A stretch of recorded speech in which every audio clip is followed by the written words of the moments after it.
família. Enllaç amb línia 2. Enllaç amb línia 1. Línia 6. Línia 7. Altres línies d'FGC i Rodalies Renfe.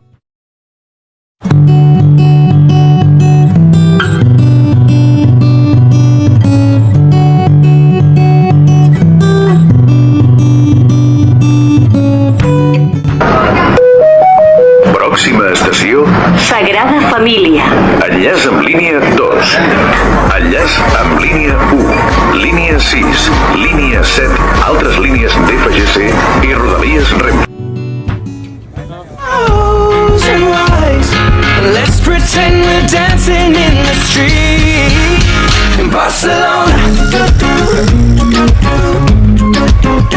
Barcelona. Barcelona. Barcelona. Rose and rise. Let's pretend we're dancing in the street in Barcelona. Barcelona. Barcelona. Hola compañeros! Welcome back sa ating travel vlog. Today, kasama ko sina James, Ate Irene, Ate Lorraine, at syempre ako, Marvin. We are here sa iconic na Sagrada Familia to attend Mass and explore this masterpiece ni Antoni Gaudí. Let's go! Entrance ticket starts at 26 euros. Pero kung guided tour with tower access, abot ng 36 to 40 euros. Pero kung mass lang ang pupuntahan nyo, libre ang pasok tuwing Sunday 9 a.m. Limited seats, so dapat maaga. Rose and rise. Let's pretend we're dancing in the street in Barcelona. Barcelona. Kaya tip, kung bibisita kayo dito, umaga kayong pumila dahil sobrang haba ng pila or better, book your tickets online para dire-diretso ang pasok. At kung may kakilala kayo na nagsiserve sa loob ng simbahan, pwede kayong magpalista for free entrance. May special seats pa sa unahan, less hassle, VIP feels pa. Mga kumpanyeros, grabe sa labas pa lang ng Sagrada Familia, parang ibang mundo na. Imposibleng hindi mapansin ang intricate details ng bawat facade. Nativity para sa kapanganakan ni Jesus, passion para sa kanyang sakripisyo, at glory na under construction pa para sa kanyang muling pagkabuhay. May halos 18 towers ito kapag natapos na kumakatawan sa 12 apostles, 4 evangelists, kay Mama Mary at kay Jesus na pinakamataas. Imagine, nagsimula ang construction noong 1882 at hanggang ngayon tuloy pa rin. Kaya bawat sulok may kwento ng faith at artistry na walang kapantay.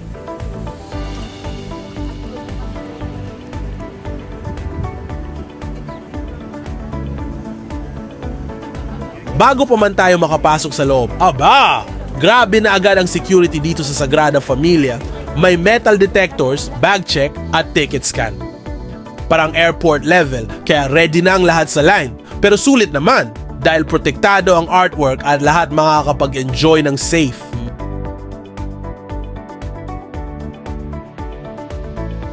Mga kumpanyeros, ayan! After ng security check, finally nasa loob na tayo ng grounds ng Sagrada Familia. Mapapansin nyo agad ang laki at ganda ng fasad na malapitan. Parang bawat ukit at detalye may kwento. At dito pa lang sa labas, ramdam mo na agad yung kombinasyon ng faith at art bago pa man tayo makapasok sa loob ng basilika mismo. Mga kumpanyeros, eto na! Papasok na tayo sa loob ng basilika. Excited na akong makita ang interior na kilala sa buong mundo dahil sa kakaibang design ni Gaudí.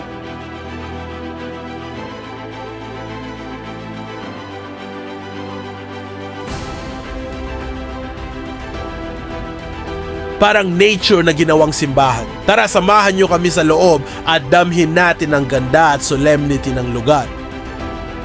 At dito parang ibang mundo na ang sasalubong sa'yo. Tingnan nyo naman ang kisame, para kang nasa loob ng isang enchanted forest. Bawat kolom parang puno na umabot sa langit, ang ceiling parang canopy ng kagubatan na gawa sa liwanag at geometry. Sabi ni Gaudi, gusto niya maramdaman ng tao na nasa kalikasan sila habang nagdarasal. At dito, parang naghalo ang langit, lupa at sining.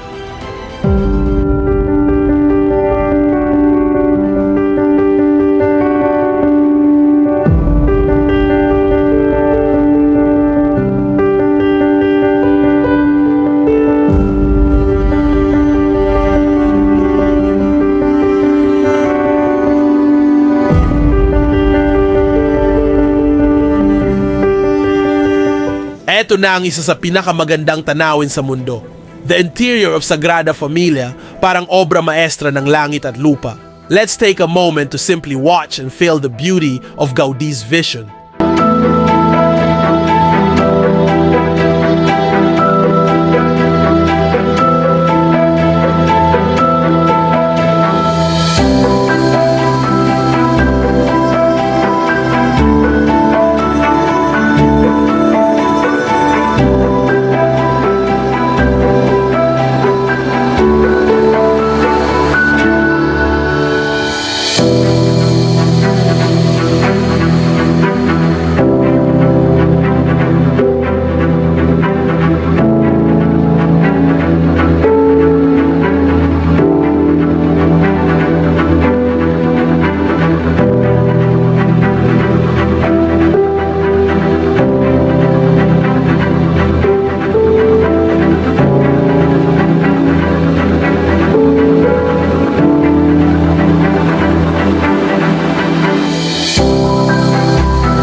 Kompanyeros, habang ongoing ang mass, may mga nagsisimba ring nagkukumpisal sa gilid ng basilika. Dito mo makikita na hindi lang ito tourist spot, kundi isang buhay na lugar ng pananampalataya, kung saan ang tao, art at spiritual life ay nagtatagpo.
Tapos na ang aming misa at tour dito sa Sagrada Familia.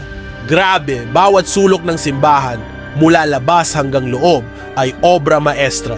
Nakita natin ang faith, art at history na pinagsama ni Gaudi sa isang lugar.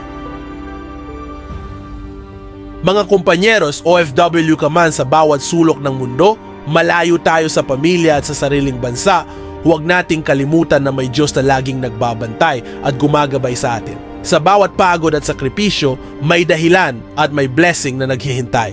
Manalig tayo kahit sa gitna ng lungkot at pangungulila dahil faith gives us strength to keep going. To all OFWs kahit malayo sa pamilya, manalig kayo. Diyos ang ating gabay sa bawat hakbang at sakripisyo. Mga kumpanyeros, tapos na ang aming pagbisita at misa sa Sagrada Familia. Grabe, bawat sulok ng simbahan, mula labas hanggang loob, ay obra maestra na puno ng faith at history. Salamat sa pagsama sa amin sa journey na ito at huwag kalimutan i-like at subscribe para sa mas marami pang adventures dito sa Spain. Adios mga kumpanyeros!